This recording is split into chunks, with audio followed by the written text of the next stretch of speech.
And that's it for the introduction, so let's move on to the first body paragraph. So this sentence starts with "to begin with," simple discourse marker that helps the transitioning from the introduction to the first body paragraph. Then we have "some people argue that," makes it clear to the reader this body paragraph and the argument that's coming up belongs to the views of other people, not to the writer's opinion. Then we have that consumers often ignore advertising because it has become an unavoidable part of daily life and has therefore lost its impact. So what I'm doing here is basically paraphrasing the second view in the question, and as you remember, the second view also includes its own argument to support it, and so that's in my sentence as well. This first sentence then, it's not really adding anything new to the essay, and so in that sense it is perhaps a little bit weak, but it is very clearly telling the reader that that's what this first body paragraph is going to focus on, and now this allows me in the next sentence to start supporting and explaining this argument. Something important to bear in mind about the first sentence of a body paragraph is that there are a lot of things it needs to achieve, and so it's quite a complicated sentence. You need to first indicate to the reader what position this body paragraph is addressing and give the argument that you're going to then explain, and all of that needs to be done clearly. Now, a common mistake that a lot of writers make is that they then try to also explain the argument in this first sentence as well. It usually doesn't work out because it's too much information in the very first sentence of the body paragraph. If you state what position you're arguing in this body paragraph and give the argument and give some explanation all in the first sentence, your first sentence is probably going to end up being like 3 lines long or something. It's going to be very complicated and thus more difficult to read. So don't do that. Just state what the position is, give your argument, and then stop the sentence, end it there. Make the next sentence explain your argument or give more details. So the next sentence is, "They claim that constant exposure to adverts on websites, apps, and in public places makes people tune out this information, reducing the influence that advertising once had." So one good thing about this sentence is that it has a clear connection to the previous sentence. It begins with "they claim that," and "they" here refers to the "some people" mentioned in the first sentence. This sentence also develops the argument given in the first sentence by giving a bit more detail. It brings in some examples of advertisements, such as the websites, apps, and public places. It's not a significant amount of development, and it's mostly paraphrasing what was said in the first sentence, but it does give a bit more detail and a bit more explanation, help the reader imagine what you mean a bit more. When I'm writing support sentences like this, I often ask myself, what do I mean by that in relation to the argument in the first sentence? Can I explain it more? And these kinds of questions usually lead to a sentence like this one, where I'm adding just a little bit more detail to help the reader understand the argument a bit more clearly. Now on to the next sentence.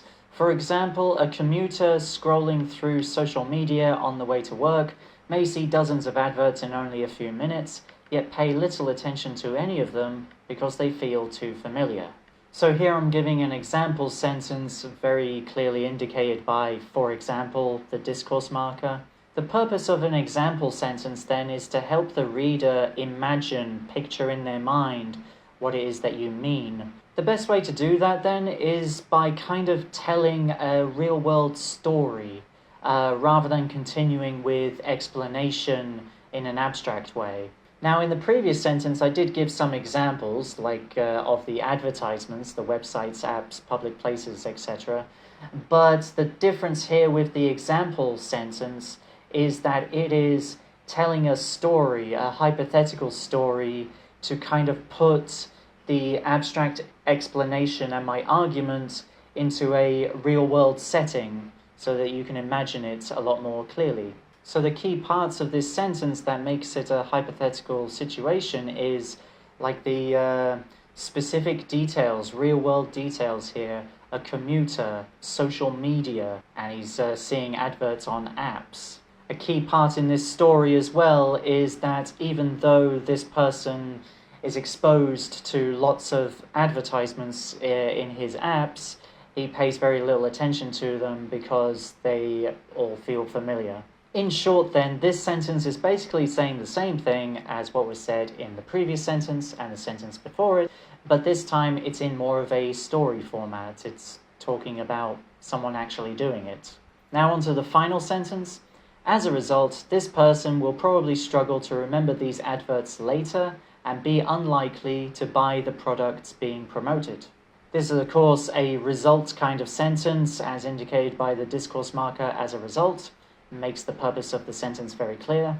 Since this sentence is coming after the example sentence and it's using that discourse marker, it also, strongly sort of indicates to the reader that this is probably going to be the consequence of the story, what happens next in the story example situation described in the example sentence. I find this is a very useful way of building body paragraphs, like when I give the example sentence where I'm telling the story, then the next sentence is still about the example sentence.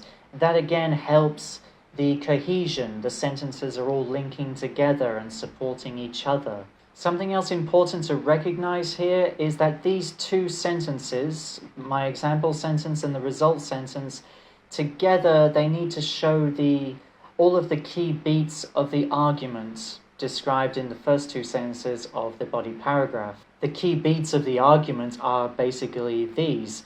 There is a person, that person is surrounded by lots of advertising. Because there is so much advertising, they don't pay attention to it.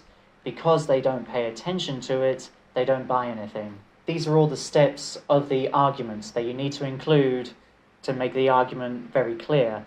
And so the story you tell in the example sentence and in the result sentence, they need to cover all of these beats as well. So let's have a look to see if these last two sentences achieve that. We have the person, the commuter, lots of adverts, because it says dozens of adverts in only a few minutes. We also have the detail that he pays little attention to any of them. What was missing from the example sentence then was the final step, the outcome, the result, and so that's what the final sentence is giving. It shows that the commuter doesn't remember the adverts and so therefore doesn't buy anything. All in all then, this body paragraph is 112 words long, which is a great length for an IELTS body paragraph. I usually aim for between 80 words and 120 words. If it's less than 80 words, then it's often too short.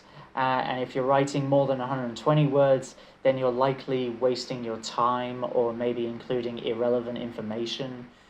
So yeah, it's a good range, 80 and 120. Let's go on to the second body paragraph then.